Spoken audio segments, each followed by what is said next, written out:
बिस्मिल्लाहिर्रहमानिर्रहीम। पार्ट 26 में खुश आमदीद।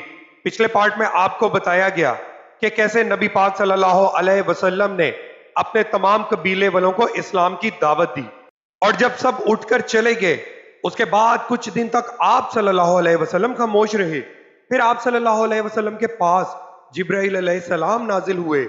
उन्होंने आपको अल्लाह की जानिब से अल्लाह ताला के पैगाम को हर तरफ फैला देने का हुक्म सुनाया। आप सल्लल्लाहु अलैहि वसल्लम ने दोबारा लोगों को जमा फरमाया, उनके सामने ये खुतबा इरशाद फरमाया, अल्लाह की कसम जिसके सिवा कोई माबूद नहीं, मैं खास तौर पर तुम्हारी तरफ और आम तौर पर सारे इंसानों की तरफ अल्लाह का रसूल बनाकर भेजा गया हूं। अल्लाह की कसम तुम जिस तरह भागते हो उसी तरह एक दिन हिसाब और किताब के लिए दोबारा जगाए जाओगे। फिर तुम जो कुछ कर रहे हो इसका हिसाब तुमसे लिया जाएगा। अच्छाइयों और नेक अमाल के बदले में तुम्हें अच्छा बदला मिलेगा और बुराई का बदला बुरा मिलेगा। वहां बिलाशुबा हमेशा हमेशा के लिए जन्नत है या हमेशा हमेशा के लिए जहन्नुम है। अल्लाह की कसम, ए बनी अब्दुल मुत्तलिब, मेरे इल्म में ऐसा कोई नौजवान नहीं जो अपनी कौम के लिए इससे बेहतर और आला कोई चीज लेकर आया हो। मैं तुम्हारे वास्ते दुनिया और आखिरत की भलाई लेकर आया हूं। आप सल्लल्लाहु अलैहि वसल्लम के इस खुतबे को सुनकर अबू लहब ने सख्त तरीन अंदाज में कहा, ए बनी अब्दुल मुत्तलिब, अल्लाह की कसम ये एक फितना है।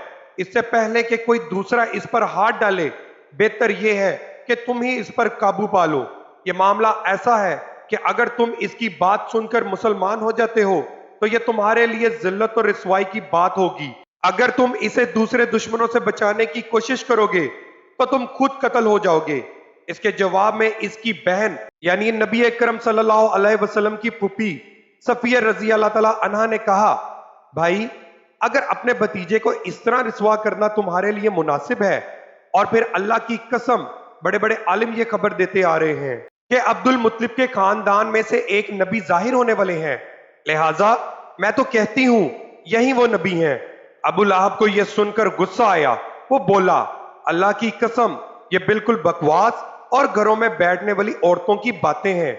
जब कुरैश के खानदान हम पर चढ़ाई करने आएंगे और सारे अरब इनका साथ देंगे तो इनके मुकाबले में हमारी क्या चलेगी। खुदा की कसम इनके लिए हम एक तरन वाले की हैसियत होंगे। इस पर अब्बू तालिब बोल उठे, अल्लाह की कसम जब तक हमारी जान में जान है हम इनकी हिफाजत करेंगे। अब नबी करीम सल्लल्लाहु अलैहि वसल्लम सफा पहाड़ी पर चढ़ गए और तमाम कुरैश को इस्लाम की दावत दी। इन सब से फरमाया, ए कुरैश, अगर मैं तुमसे ये कहूं कि इस पहाड़ के पीछे से एक लश्कर आ रहा है और वो तुम पर हमला करना चाहता है तो क्या तुम मुझे झूठा ख्याल करोगे? सबने एक जुबान होकर कहा, नहीं, इसलिए कि हमने आपको आज तक झूठ बोलते हुए नहीं सुना। अब आपने फरमाया, ए गिरोहे कुरैश, अपनी जानों को जहन्नुम से बचाओ, इसलिए कि मैं अल्लाह ताला के यहां तुम्हारे लिए कुछ नहीं कर सकूंगा।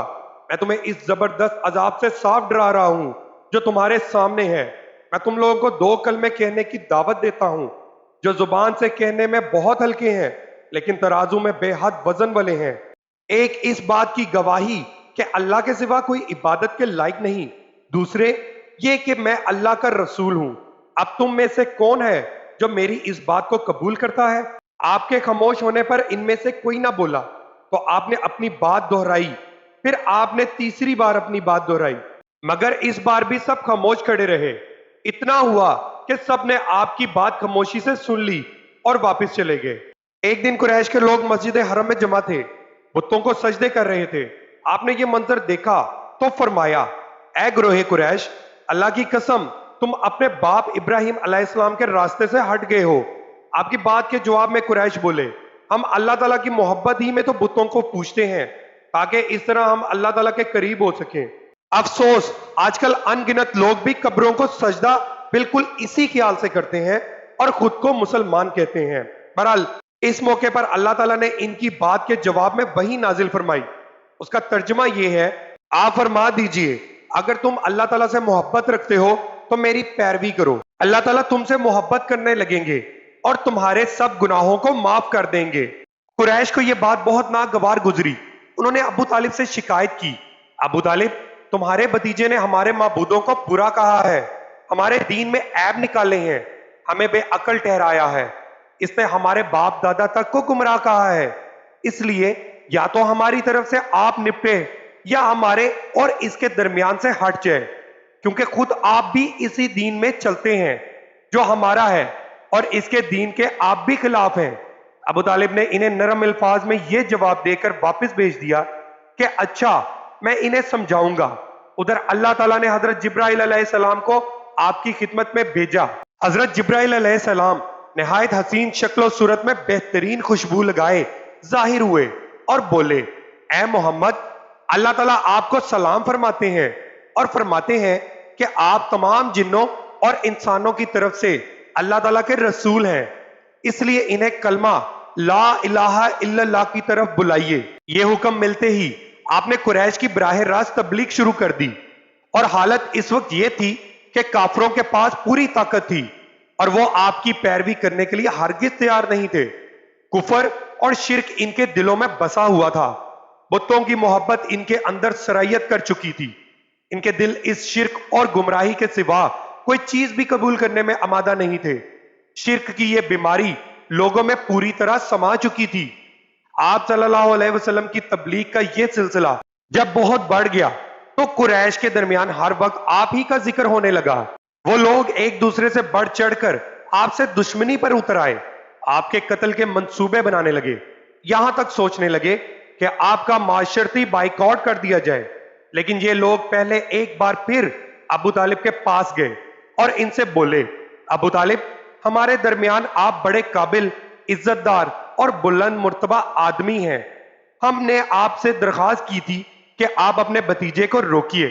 اگر آپ نے کچھ نہیں کیا، ہم لوگ یہ بات برداشت نہیں کر سکتے کہ ہمارے معبودوں کو اور باپ داداؤں کو برا کہا جائے، ہمیں بے عقل کہا جائے۔ آپ انہیں سمجھا لیں، ورنہ ہم آپ سے اور ان سے اس وقت تک مقابلہ کریں گے جب تک کہ دونوں فریقوں میں سے ایک ختم نہ ہو جائے۔ پارٹ 27 انشاءاللہ آپ کی خدمت میں کل پیش کریں گے۔ ویڈیو کو لائک ضرور کریے گا اور اپنی قیمتی رائے کمنٹ سیکشن میں ضرور دیجیے گا۔